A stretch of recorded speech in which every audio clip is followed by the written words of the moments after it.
আসসালামু আলাইকুম। আপনার প্রশ্নটি ছিল যে আপনি একটি জমি বিক্রি করেছিলেন, কিন্তু ক্রেতা ৬০,০০০ টাকা বাকি রেখেছিল। সে বলেছিল সে সফট মামলা দলিল করার পরে টাকাটা দিয়ে দিবে। সাক্ষী ছিল আপনার এলাকার মেম্বার। কিন্তু আজকে ৭ বছর হয়ে গেছে, এখনও পর্যন্ত টাকাটা দিচ্ছে না, এবং মেম্বাররা তাকে অনেকবার রিকোয়েস্ট করা সত্ত্বেও সেই টাকাটা দিচ্ছে না। এক্ষেত্রে আপনার করণীয় কী?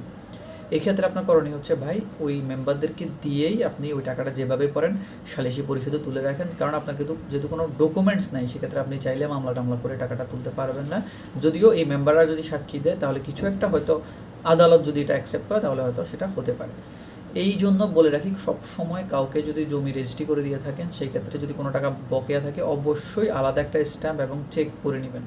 শুধু মুখের কথার ভিত্তিতে বিশ্বাস করবেন না, কারণ রেজিস্ট্রি হয়ে যাওয়ার সাথে সাথেই আপনার জমির মালিকানা হস্তান্তর হয়ে যাচ্ছে, এবং সাব রেজিস্ট্রি অফিস কিন্তু ধরে এনে আপনাদের মধ্যে লেনদেন ক্লিয়ার, আদালতও ধরে নেবে ক্লিয়ার। সো আপনি আলাদা একটা চেক নিয়ে রাখবেন যদি টাকা বকেয়া থাকে।